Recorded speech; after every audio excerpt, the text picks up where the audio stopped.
Então preste atenção. Primeira coisa sobre este Judas que nós precisamos aprender ou relembrar. Você sabia que na Bíblia existem 6 Judas? Pois é, a Bíblia cita, informa 6 pessoas com o nome Judas. Vamos lá? Em primeiro lugar, a Bíblia fala de um Judas que era apóstolo. Então Jesus tem um outro Judas como apóstolo, o Judas Tadeu. Em segundo lugar, nós temos um irmão de Jesus. Isso mesmo, Marcos capítulo 6, versículo 3, diz que Jesus tinha um irmão que se chamava Judas. Agora preste atenção, em Atos capítulo 5, versículo 37, fala do terceiro Judas, um Judas Galileu, que era um falso Messias. Isso mesmo, Atos capítulo 5, versículo 37, diz que houve um falso Messias chamado Judas Galileu.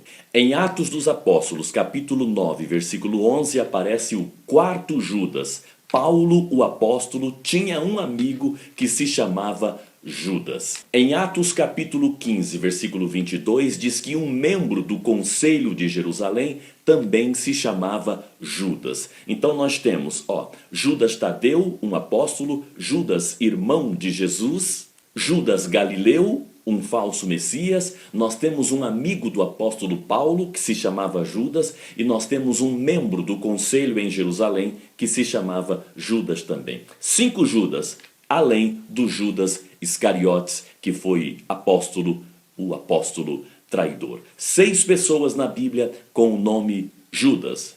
Você sabia? Uma pergunta interessante, de onde vem este nome, Judas? Olha só, a maioria dos nomes do Novo Testamento são, na verdade, uma homenagem a nomes de outras pessoas do Antigo Testamento. As pessoas tinham o costume de colocar nas crianças nomes relacionados a parentes antigos, antepassados, ancestrais. Por exemplo, em Lucas capítulo 1, versículos 60 e 61, eu vou até ler para você, quando foi colocado naquele menininho o nome de João, o Batista, todo mundo achou estranho. E eles diziam assim, não há ninguém na família de Isabel nem de Zacarias no passado que tenha este nome. João, não faz sentido. E eles queriam colocar no menino o nome de Zacarias. Lucas capítulo 1, versículos 60 e 61. Porque havia uma tradição de você homenagear alguém da sua família, da sua tribo, colocando no seu filho o mesmo nome. Você sabia que o nome Saulo é, na verdade, uma homenagem a outro personagem da Bíblia? Saulo, que nós vamos acostumar a chamá-lo de Paulo depois. Não vem dizer, por favor, que Deus mudou o nome de Saulo para Paulo, não, tá, gente? São 2 nomes na mesma pessoa. Saulo, no hebraico, e Paulo, no grego. É como se fosse João e John. Então, Saulo é da tribo de Benjamim. É colocado nele este nome em homenagem a um personagem muito importante da tribo de Benjamim. O mais importante, Saul, o primeiro rei de Israel. Então o nome Saulo é uma homenagem a Saul do Antigo Testamento. Você sabia? Outro nome interessante na Bíblia é o nome Maria, que é uma homenagem a Miriam do Antigo Testamento, da tribo de Levi, irmã de Moisés. Você sabia que existem 6 Marias na Bíblia? Maria, mãe de Jesus, Maria Madalena, Maria, irmã de Marta e Lázaro, Maria, mãe de Tiago, Maria, mãe de João Marcos e uma Maria, amiga do apóstolo Paulo, que ele a cita na carta aos Romanos. 6 Marias na Bíblia, você sabia? Então havia esta cultura, essa tradição de você homenagear uma pessoa colocando no seu filho o nome dela, nome de um ancestral, o nome de alguém do passado. Gente, olha que coisa interessante. Davi tem uma filha e coloca nela o nome de Tamar. E quem foi Tamar? Uma ancestral de Davi. Tamar é aquela moça que engravida do próprio sogro. Ela tem filhos gêmeos, de um desses gêmeos descende Davi. Em homenagem a ela, ele coloca na filha o nome de Tamar. Agora, é interessante. Tamar, a ancestral de Davi, teve um problema sexual. Ela engravidou do próprio sogro. Tamar, a filha de Davi, também tem um problema sexual. Ela é abusada pelo próprio irmão. O que isso significa? Não sei. Pense sobre isso. Então, Judas é uma homenagem a Judá, filho de Jacó, filho de Israel, o nome mais importante da tribo, a tribo de Judá. Então o nome Judas é uma homenagem a Judá, assim como os outros nomes do Novo Testamento, que são homenagem a outros personagens, especialmente do Antigo Testamento. Às vezes as pessoas colocavam o mesmo nome, mudava só alguma coisinha na escrita. Você vai ver muito isto durante a Bíblia. E a gente vê isto no nome Judas. Judas é uma homenagem a Judá. É daí que vem o nome. Bom, nós continuamos aprendendo sobre Judas, o apóstolo traidor. Se você voltar aí a alguns vídeos anteriores, você vai ver que nós estamos esses dias aprendendo sobre Judas. Algumas curiosidades interessantes, algumas lições com este apóstolo Judas, que ficou marcado por esta questão da traição. Tanto é que quando hoje em dia você fala sobre traição, você fala de Judas. Cuidado com Judas, tem um Judas por perto, há um Judas entre nós. Sempre quando nós falamos de traição, a gente sempre lembra deste nome, né? Judas, que é o famoso apóstolo que traiu Jesus. É interessante porque Jesus tinha 12 apóstolos, entre eles um Judas. Então, será que esta é a proporção?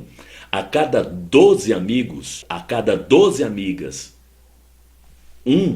uma é Judas? Pense sobre isso. Dá até um cortezinho o que eu falei aqui agora para colocar aí em outros canais, em outras redes sociais, né? Para quem gosta dos videozinhos curtos, né? Jesus tinha 12 apóstolos e um era traidor. Será que esta é a porcentagem dos amigos? 12 por 1? Meu Deus. Agora, qual a origem de Judas? Da onde vem este Judas? Por que ele recebe o nome ou o apelido de Judas Iscariotes? Ou Judas de Cariote? Ou Judas de Quiriote? De onde vem esta ideia? Bom, existem 2 lugares na Bíblia que tem este nome de Queriote. Por exemplo, o Queriote de Moabe está em Jeremias 48, 24. Jeremias capítulo 48, versículo 24, cita um lugar chamado Queriote de Moabe. Existe um outro lugar na Bíblia chamado Queriote Esron. Queriote Esron está em Josué capítulo 15 e versículo 25. Josué 15, 25, Queriote de Esron. Será que Judas vem de uma destas regiões? Agora é interessante nós pensarmos o seguinte: Judas foi escolhido como qualquer um dos outros 11 apóstolos. Judas é chamado por Jesus. Muita gente pensa que Judas foi alguém da multidão que se aproximou, foi alguém que foi se achegando e se infiltrou no ministério, na vida de Jesus. Não, Judas foi chamado como qualquer outro apóstolo. Eu vou ler para você um texto muito interessante que está em Marcos capítulo 3, a partir do versículo 13. Olha só: Jesus subiu a um monte e chamou os que ele quis e vieram a ele, e nomeou 12 para os enviar a pregar e para que estivessem com ele e tivessem o poder de expulsar os demônios. Aqui nós temos 3 lições muito importantes. A primeira: Jesus chamou. Não foram eles que se auto-escolheram. Não foram enviados por ninguém. Não foram indicados por nenhum amigo de Jesus. Não, Jesus chamou. O texto é bem claro em dizer: Jesus chamou. E eu gosto da expressão, chamou os que ele quis. Então, Jesus quis Judas. Jesus quis Mateus. Jesus quis Pedro. Jesus chamou os que ele quis. Olha que lição interessante. A segunda coisa importante: eles vieram a Jesus. Vieram por quê? O versículo 13 diz que eles vieram a Jesus. Vieram por quê? Vieram por causa do versículo 12. No 12 diz: ele chamou os que ele quis. Então eles vieram. Primeiro Jesus chama, depois eles vêm. Eles não vão primeiro. Eles não vêm primeiro para depois Jesus chamar.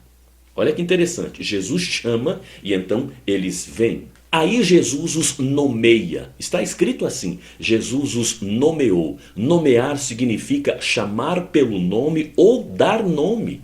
Alguns apóstolos Jesus deu nome. A Simão ele deu o nome de Pedro, por exemplo. Outros ele chamou pelo nome que já tinha. Então preste bastante atenção. Quando a Bíblia diz Jesus chamou, eles vieram e Jesus nomeou, é como se a Bíblia estivesse dizendo assim. Jesus disse, ô João, vem cá. Tiago, vem cá. O mesmo Jesus que disse, João, vem cá. Tiago, vem cá, é o mesmo que diz, Judas, vem cá. Então aqui tem uma mensagem linda.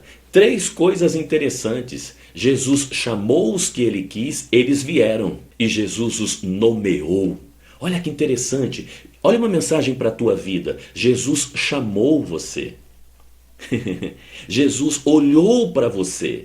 E o que ele viu em você? Sei lá, mas ele te chamou. E chamou porque quis. E você veio, porque ninguém resiste ao chamado de Jesus. E quando você vem, ele te dá um nome. Você não é qualquer um. Com Jesus você é alguém. Ele olhou para Simão e disse, Simão tem cara de Pedro. Que coisa interessante. Fique com essa mensagem para o teu coração. 3 coisas interessantes. Jesus te chamou e você veio porque você não resistiu. E vindo, ele te dá um nome. A partir de agora você não é qualquer um.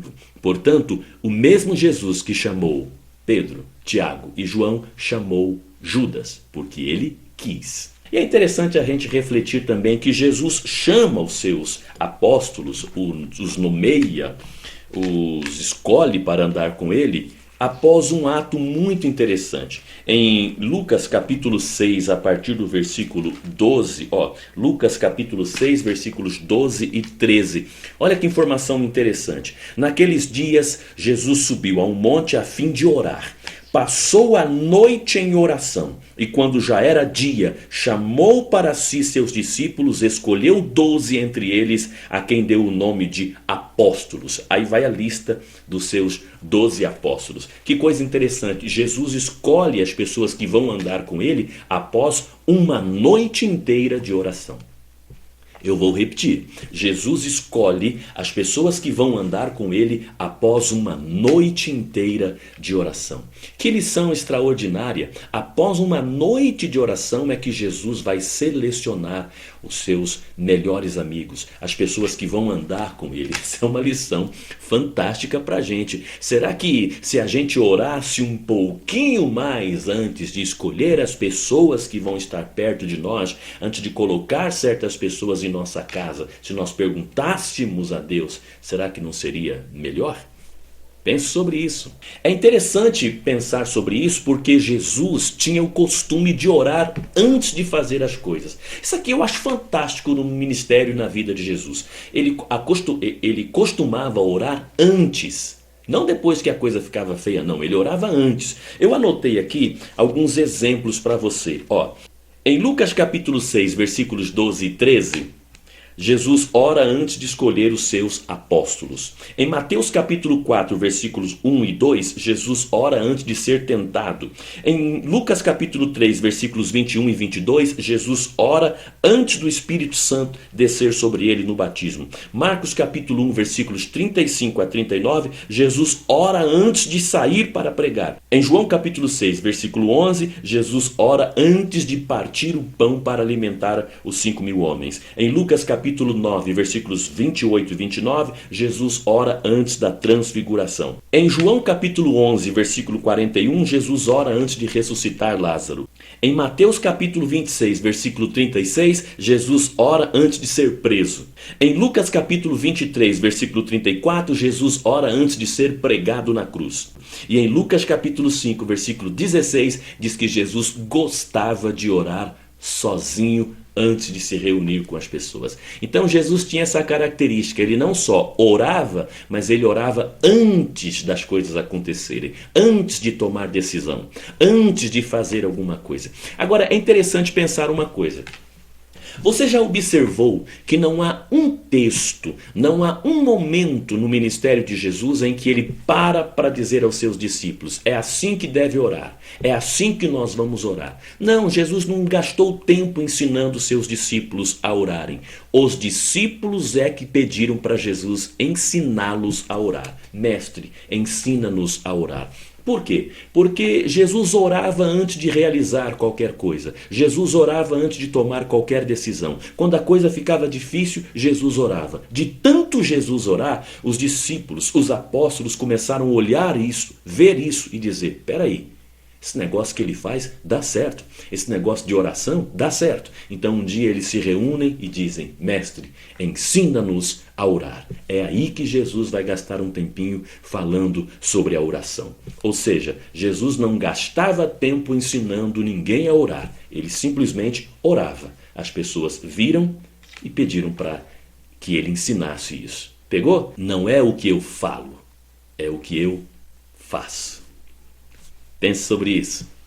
Uma pergunta que muita gente me faz é o seguinte: Jesus teria errado ao convidar Judas para segui-lo, para ser seu apóstolo? Jesus teria errado ao escolher Judas para ser um dos 12? Porque muita gente tem a ideia de que Judas foi no grupo, Judas foi no bando, Judas foi na multidão. Não. Marcos capítulo 3, a partir do versículo 13, diz que Jesus escolheu e nomeou os 12 apóstolos. Traduzindo, ele escolheu um por um, inclusive Judas. Ele chamou pelo nome um por um, inclusive Judas. Aí a pergunta que fica sempre é: Jesus teria errado quando ele convidou Judas para segui-lo? Bom, nós precisamos entender uma coisa. Em primeiro lugar, Jesus estava debaixo da carne humana. Jesus estava sujeito a todos os sentimentos humanos. Jesus estava aqui como um ser humano. João capítulo 1, versículo 14 diz que o Verbo se fez carne. Primeira carta do apóstolo Paulo a Timóteo, no capítulo 3, versículo 16, diz que ele se manifestou em carne. E eu gosto de Gálatas capítulo 4, versículo 4. Gálatas 4:4, que diz que Deus enviou seu Filho ao mundo e ele veio nascido de mulher. Então, é preciso você entender que Jesus estava aqui como um ser humano.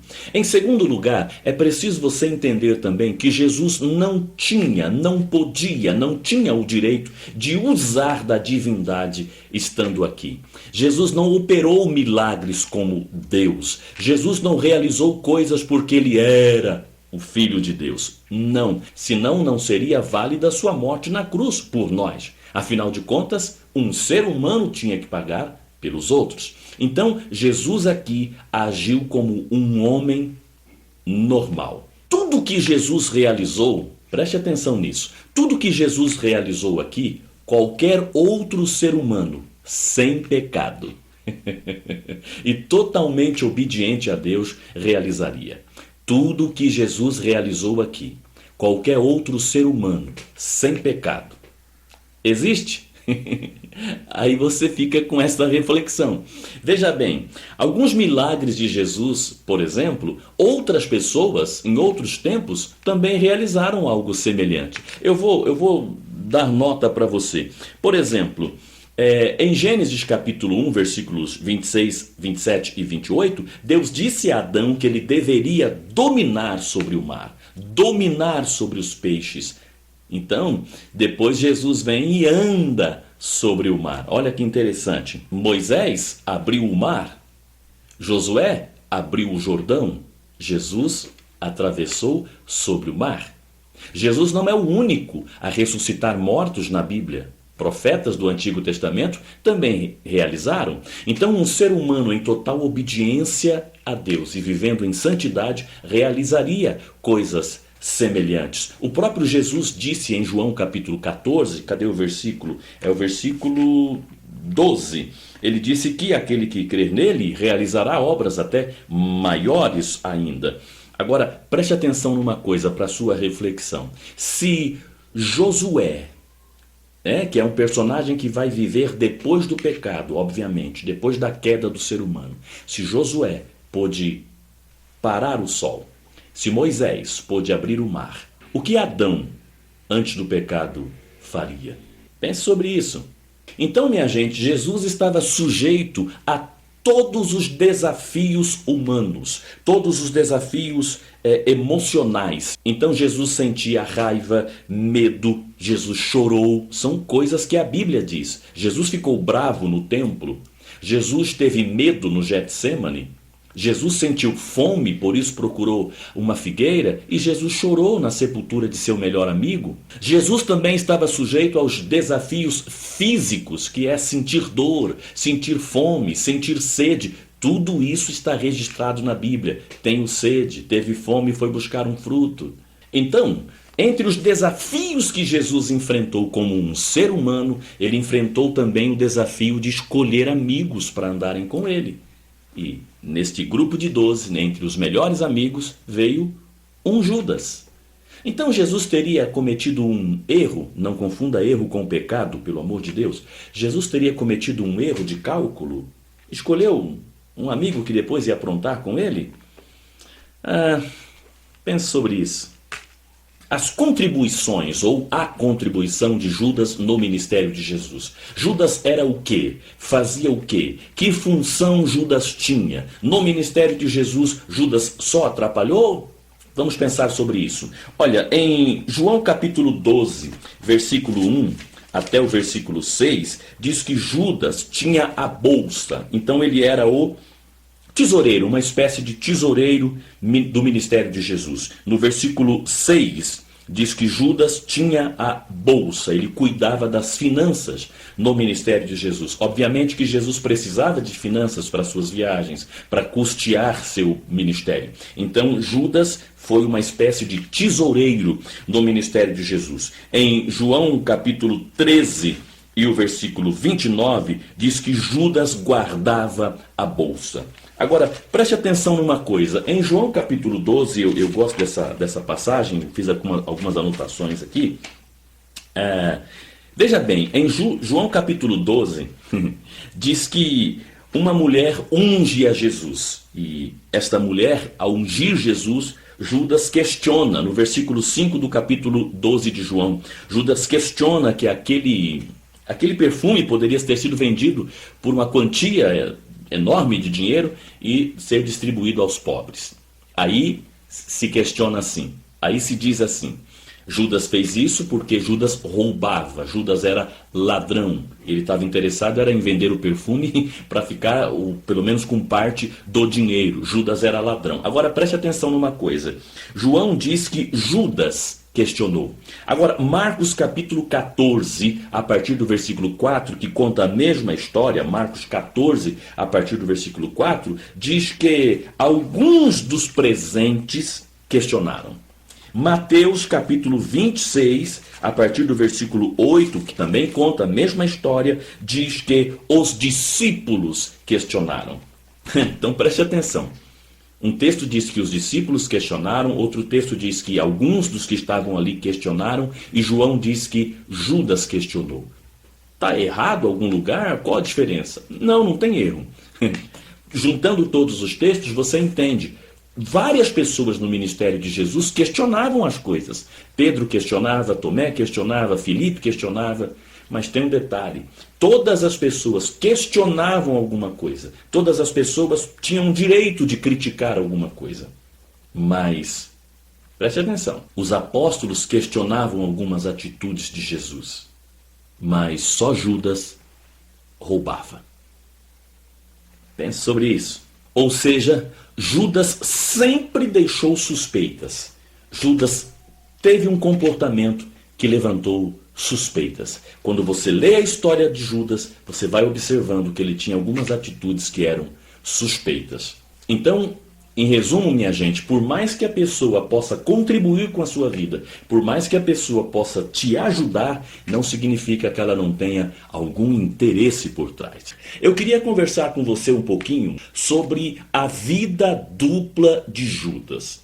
Pois é, no vídeo anterior nós falamos que Judas sempre deixava assim uma certa suspeita. As pessoas suspeitavam alguma coisa de Judas por causa do seu comportamento. Agora, é interessante nós refletirmos o seguinte: havia uma profecia que Jesus seria traído. Pois é, havia uma profecia que no grupo de Jesus haveria um traidor. Você pode observar isto em Atos dos Apóstolos, capítulo 1. Eu fiz aqui algumas anotações para te passar. Atos, capítulo 1, versículos 15 e 16. Pedro se levanta na escolha do 12º apóstolo para substituir Judas, e Pedro diz assim, era necessário que se cumprisse a escritura que o Espírito Santo predisse através da boca de Davi sobre Judas. Interessante, né? Davi não era profeta, e como assim Davi preveu que Jesus seria traído? Olha que interessante, vou ler de novo. Pedro disse, irmãos, era necessário que se cumprisse a escritura que o Espírito Santo predisse pela boca de Davi acerca de Judas. É que no Salmo 41, eu vou ler para você também. No Salmo 41, Davi diz assim, até o meu próprio amigo íntimo em quem eu confiava, que comia do meu pão, levantou contra mim o seu calcanhar. Olha que interessante, aquele que comia do meu pão. Aí a gente lê Mateus 26, versículo 23. Mateus 26, 23. Jesus diz assim, o que põe comigo a mão no prato, este me trairá. O que põe comigo a mão no prato é este que vai me trair. E isso acontece em João capítulo 13, no versículo 26, diz que Jesus diz isso, aquele a quem eu der o pedaço de pão, este é o que está me traindo. Então Jesus molhou o pedaço de pão e deu a Judas Iscariotes, filho de Simão. Pegou? Então eles entenderam que naquele momento estava ali se cumprindo um salmo de Davi. Aquele que põe comigo a mão no prato é justamente aquele que vai me trair. Então havia uma profecia de que Jesus seria traído, e seria traído desta forma, por um amigo íntimo, e que comiam juntos, sentavam-se à mesa juntos. Agora, veja que coisa interessante, Satanás não é onisciente. Você já parou para refletir sobre isso? Satanás não é onisciente, ele não sabe de todas as coisas, e ele não sabe das coisas adiantado. Ele não sabe do futuro, mas ele trabalha com informações coletadas. Tipo aquilo que o bandido faz naquela ligação do falso sequestro, sabe? Uma amiga me disse, Elias, ele falou o nome da minha filha. Não, ele não falou o nome da sua filha, você que falou. Quer ver? Ele te liga e diz, olha, eu estou com tua filha, e se você não fizer um Pix, um depósito agora, eu vou matá-la. Ah, você está com a Bianca? Sim, é a Bianca, sua filha, eu estou com a Bianca. Quem disse que o nome da filha é Bianca? Foi você. Então Satanás trabalha assim, dessa forma, com informações coletadas. Ele vai previamente coletando, depois ele monta o quebra-cabeça. E algumas pessoas não dão muito trabalho para o diabo, não, porque dão dicas. Eu vou te dar exemplos. Satanás estuda suas falas. Isso mesmo. O que você fala indica o que você pensa. Satanás anota seus gostos, porque isso indica o que te faz feliz, o que te dá prazer, o que é sua prioridade, o que te deixa contente, o que te faz sorrir. Satanás estuda os seus sonhos. Isso indica qual o preço que você pagaria para alcançar seus objetivos. Qual é o seu sonho? Satanás trabalha nisso. Ele fica pesquisando o que você faria para chegar lá onde você quer. Outra coisa, anote aí, Satanás também trabalha com os seus segredos. Ele analisa seus segredos. Por quê? Isso indica qual a melhor forma de te expor publicamente. Satanás pesquisa seus inimigos. Isso mesmo. Satanás pesquisa os teus inimigos, porque isso indica quem ele pode usar contra você. Quem ele pode usar para te atingir. Satanás também estuda os teus amigos, porque isso indica o tipo de vida que você leva. As pessoas com quem você anda indicam o tipo de vida que você leva. E por incrível que pareça, Satanás estuda, pesquisa os teus gastos, no que você gasta. Isso indica suas prioridades. E Satanás pesquisa, analisa o seu tempo.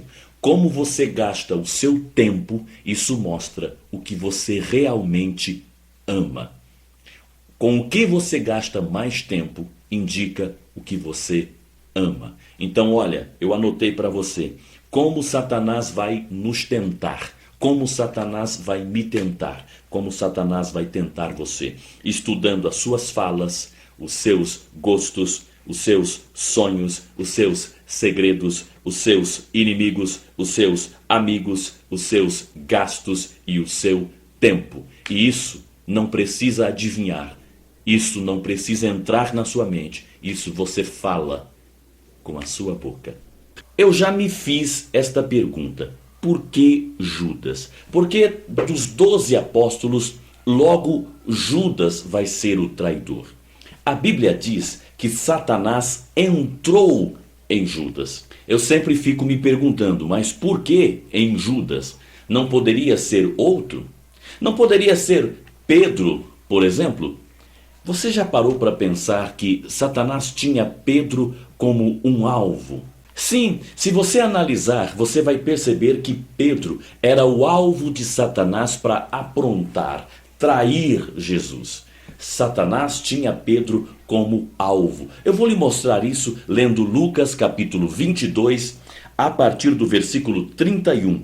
Jesus disse para Pedro: Simão, Satanás pediu para peneirar você como o trigo. Cirandar, peneirar, saculejar, sacudir, balançar. Mas eu roguei por ti. Já em Mateus capítulo 16, a partir do versículo 21, Jesus vai dizer para Pedro que ele está sendo uma pedra de tropeço. Olha que coisa maluca, Jesus vai dizer para Pedro que Pedro está atrapalhando Jesus. Então, Pedro sempre foi ali um alvo de Satanás. Satanás sempre tentou derrubar Pedro. Satanás sempre tentou influenciar nas decisões de Pedro. Agora, por que ele não conseguiu? Isso aqui é interessante. Eu vejo pelo menos 2 motivos pelos quais Satanás não conseguiu entrar em Pedro. Bom, em primeiro lugar, Satanás só vai entrar em quem está dando brechas. E ele poderia ter usado qualquer um dos 12 apóstolos, mas Judas é o que dá mais brecha. Agora, Pedro, preste atenção numa coisa. Ele sempre esteve pertinho de Jesus. Então, dos 2 motivos que eu vejo pelos quais Pedro conseguiu escapar dessa, Satanás não conseguiu brecha em Pedro, o primeiro motivo é que Pedro sempre esteve perto de Jesus. Pedro sempre viveu próximo de Jesus. Você já deve ter ouvido muita gente falar, ou até você mesmo já analisou isso na Bíblia, que Jesus trabalhava com as multidões, com a multidão, com os seguidores, com os discípulos, com os 12 apóstolos, e dos 12 apóstolos, 3 mais chegados, Pedro, Tiago e João. Esses 3 mais próximos de Jesus. Então preste atenção nisso. Judas nunca esteve próximo. Judas nunca fez parte do grupo mais próximo de Jesus. Ele nunca quis tanta proximidade. Pedro não. Pedro sempre teve proximidade com Jesus. Preste atenção numa coisa. O único momento em que Pedro ficou um pouco distante de Jesus, aí Pedro comete aquele erro. Em Lucas capítulo 22, a partir do versículo 54, anotei para você, Lucas capítulo 22, a partir do versículo 54, quando Pedro nega Jesus, que as pessoas perguntam para ele se ele não era seguidor de Jesus, ele vai dizer em Lucas 22, 57, eu não o conheço. Que coisa. Agora interessante, porque Pedro também não estava mentindo. De fato, ele não conhecia Jesus tão bem, apesar de andar com ele 3 anos e meio. Jó também disse isso uma vez. Eu te conhecia de ouvir falar. Então, quando Pedro estava próximo a Jesus, ele era protegido. Então, você e eu também. Quanto mais nós nos aproximamos de Jesus, mais distantes de certas coisas nós vamos ficar. Quanto mais próximo de certas coisas, mais distantes de Jesus vamos ficar. E aí podemos errar e muito. Então, duas razões, 2 motivos pelos quais eu penso que Satanás não encontrou uma brecha para entrar em Pedro. A primeira é essa: Pedro sempre estava próximo de Jesus. E a segunda, Pedro sempre foi verdadeiro. Pedro não tinha 2 caras. O que ele queria perguntar, ele perguntava na lata. O que ele tinha dúvida, ele questionava. Todos os apóstolos podiam questionar a Jesus. Filipe questionou, Tomé questionou, Pedro questionou, Judas questionou. Agora, só Judas enganava, só Judas mentia, só Judas estava bolando um plano maquiavélico. Pedro sempre foi verdadeiro. Ele perguntava, ele discordava, ele falava o que ele pensava. Então, veja bem, Jesus não rejeita os Pedros, aquele que fala a verdade.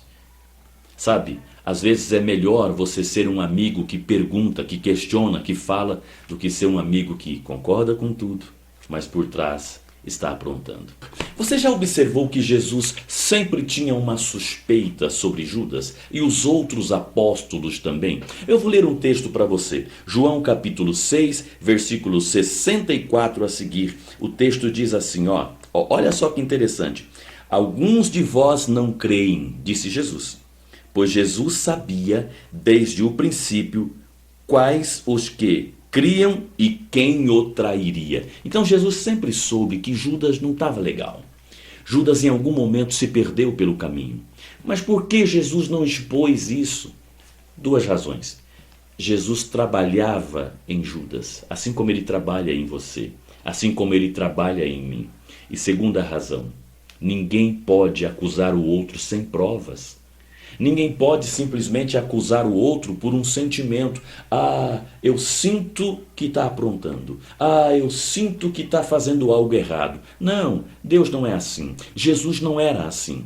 Jesus esperou tudo acontecer para então desmascarar Judas na Santa Ceia. Ninguém nasce Judas. A pessoa se perde pelo caminho. Olha só o que a Bíblia diz em Oséias, no livro do profeta Oséias, capítulo 11, versículo 1. Quando Israel era menino, eu o amei, e do Egito chamei o meu filho, mas quanto mais eu chamava, mais se afastava de mim. As pessoas começam bem, mas vão se perdendo ao longo do caminho. Quer um exemplo melhor do que Saul? O mesmo Deus que ungiu Davi, ungiu Saul. O mesmo profeta que Deus usou para ungir Davi, Deus usou para ungir Saul. O mesmo Jesus que escolheu Pedro, Tiago e João, escolheu Judas. O que acontece, minha gente? Ao longo do caminho, a pessoa se perde. Aquele moço lá que atendia as pessoas como um médium, e depois descobriu-se que ele passou a abusar das pessoas, das moças, das mulheres. Você acha que ele não começou bem? Você acha que ele não começou puro? A pessoa lá que usava o ministério para tirar proveito próprio, roubar as pessoas, você acha que ele não começou bem? Você acha que aquele lindo ministério que termina com o esposo morto e a esposa presa, você acha que não começou bem? Não foi sincero o começo? Saul começou bem, Judas começou bem, eu comecei bem, você começou bem. Mas eles se perderam ao longo do caminho. Agora preste atenção, talvez você não tenha começado bem, talvez você não tenha começado direitinho, corretamente, mas você pode terminar muito bem. Existem pessoas que começam bem, ao longo do caminho se perdem e terminam muito mal. Mas existem pessoas que começaram mal, mas ao longo do caminho se corrigem, ao longo do caminho dão chance para Deus trabalhar e elas terminam muito bem. Pense sobre isso. Então, observando isso, a gente pode concluir que, assim como ninguém nasce Judas, então qualquer um pode se tornar um Judas. Qualquer um pode se tornar falso, mentiroso, enganador. Qualquer um de nós. Eu anotei aqui, pelo menos, 3 coisas que eu preciso fazer para evitar que eu me torne um Judas. Primeira coisa, falar sempre o que pensa abertamente. Discorda? Fale. Concorda? Fale. Quer dar uma opinião? Dê agora. Quando lhe é perguntado, não depois. Lhe é perguntado a opinião? Dê a sua opinião. Gosto, não acho legal. Vou ser voto vencido, mas vou deixar claro que não concordo. Primeira coisa que você deve fazer para evitar se tornar um Judas, fale sempre abertamente. Segunda coisa, não finja concordância. Não finja concordância. Não adianta concordar aqui na frente da pessoa e depois falar da pessoa. Não adianta concordar com tudo na sua igreja, na sua empresa, onde você está, onde você vive, com seu líder. Concordar e não ser verdadeiro na concordância. Nunca finja concordância. Diga que não concorda. E terceira coisa, se tudo isso não funcionar, simplesmente se desligue. Não está gostando? Saia da igreja. Procure uma outra denominação, um outro lugar, uma outra empresa. Vai estudar em outro lugar. Simplesmente se desligue. Judas poderia ter pego o chapeuzinho. Judas poderia pegar o banquinho e sair de mansinho. Mas ele preferiu ficar para ver até onde dava. Como que se deu o processo da traição? Você sabe que nossos vídeos não são vídeos longos, são curtos. Por isso a gente até divide em vários vídeos para ficar mais fácil a sua compreensão. Neste vídeo eu queria conversar com você um pouquinho sobre esse processo da traição. Como que tudo isto se dá. Vamos para João capítulo 13. Em João capítulo 13, versículo 1, diz que antes da festa da Páscoa, sabendo Jesus que a sua hora de passar deste mundo para o Pai já tinha chegado, como havia amado os seus que estavam no mundo, amou-os até o fim. O versículo 2 dá a primeira informação. Durante a ceia, tendo já o diabo posto no coração de Judas Iscariotes que o traísse. Então João vai dar uma primeira informação, que Judas já tinha no coração trair Jesus. Olha que informação chocante. Judas já tinha no coração trair Jesus. Eu vou ler de novo. Já tendo Satanás ou o diabo colocado no coração de Judas que o traísse. Então já estava brotado, já estava enraizado no coração de Judas aquela traição. Agora, o desenrolar do capítulo 13 de João mostra Judas na ceia, à mesa. Então preste atenção, Judas vai para a ceia com Jesus, Judas vai para um momento com Jesus. Para você entender numa linguagem mais atual, Judas vai para um jantar entre os melhores amigos, já pensando em trair o chefe, já com o coração traidor. Agora o versículo 10 do capítulo 13 de João diz que Jesus já naquele momento sabia que o traidor era Judas. Capítulo 13 de João, versículos 10 e 11. Olha só. Jesus está lavando os pés dos apóstolos, aí ele diz que nem todos estão limpos. E o versículo 11, ele diz assim, nem todos estáis limpos, pois ele sabia quem havia de o trair. Ali Jesus já tinha caído a ficha, ele já tinha total informação, ele já sabia que Judas estava aprontando. Mesmo assim, Judas está à mesa. Então Jesus prega, Jesus faz um mini culto, Jesus lava os pés, Jesus começa a distribuir a ceia e Judas ali. Então o processo da traição começa assim. Vamos ver o que a Bíblia diz em Lucas capítulo 22, a partir do versículo 1. Lucas capítulo 22, a partir do versículo 1. Os principais sacerdotes e os escribas andavam procurando um jeito de matar Jesus, secretamente, mas temiam o povo. Aí o versículo de número 4 de Lucas 22 diz assim: E Judas foi aos principais sacerdotes, aos oficiais da guarda do templo, para combinar a maneira como lhes entregaria Jesus. Então quem procura é Judas. Ninguém vem tentar Judas. Ninguém vem fazer uma proposta para Judas. Oh, meu Deus! Ninguém vem falar com Judas. Ninguém vem convencer Judas. Ninguém vem subornar Judas. Judas que procura. Capítulo 22, versículo 4 de Lucas. Ele se oferece como alguém que gostaria de entregar Jesus. Deu para entender o que João já disse? João disse que Satanás já tinha colocado no coração de Judas que traísse Jesus, lá no capítulo 13 de João. Na ceia, quando vai descrever a ceia, João diz, e Satanás já tinha colocado no coração de Judas. E agora em Lucas capítulo 22, versículo 4, diz que é Judas quem vai atrás daqueles que queriam matar Jesus. Agora, Lucas 22, versículo 3 diz que Satanás entrou em Judas. Então ele não apenas sugeriu, ele já habitava em Judas. Que coisa maluca. E o versículo de número 6 de Lucas 22 diz que Judas aceitou o dinheiro e passou então a buscar uma oportunidade para entregar Jesus. Por que então que Judas foi à ceia? Porque se ele já tinha no coração trair Jesus, porque se Satanás já estava nele, porque mesmo havendo recebido um dinheiro, ele vai à ceia, porque a ceia para ele poderia ser uma oportunidade. Jesus vai ser preso no Getsemane, mas poderia muito bem ser preso na ceia. Judas estava na Santa Ceia, mas ele não estava. Estava, mas não estava. Ele não estava na ceia. Ele estava ali para a ceia. Ele estava presenciando tudo e observando a melhor forma de entregar Jesus. Então, a partir do momento que ele recebe o dinheiro, Marcos capítulo 14, versículo 11. Eu vou ler vários textos para ficar bem claro para você.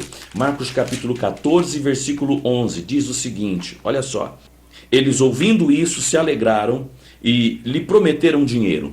Então, olha só, Marcos vai dizer que foi prometido um dinheiro. Porém, Mateus capítulo 26, versículo 14 a 16, diz que eles deram dinheiro. Então, ele recebe adiantado. Oh, minha gente, Judas recebe adiantado. Mateus 26, versículos 14, 15 e 16. Pagaram-lhe 30 moedas de prata e então ele buscava oportunidade para entregar Jesus. Então, ele vai para a ceia já com o dinheiro, já com o suborno da traição. Então vamos juntar todas as informações dos 4 evangelhos, ou do evangelho dos 4 escritores, os 4 evangelistas. Na visão de João, estava no coração. Na visão de Lucas, Satanás já estava nele. Na visão de Marcos, ele recebe o dinheiro adiantado. E na visão de Mateus, ele recebeu e foi para a ceia. Entendeu? Então Judas vai para a ceia. E na mesma bolsa que ele coloca o dinheiro da tesouraria de Jesus, ele também coloca o dinheiro que ele havia recebido da traição. Ele misturou as coisas. Então não pense você que foi alguém que tentou convencer Judas. Ele é que procurou. Existem pessoas que andam conosco e elas não precisam ser convencidas por ninguém. Procuradas, seduzidas, tentadas por ninguém. Elas mesmo é que armam o bote. Toma cuidado. Pense sobre isso.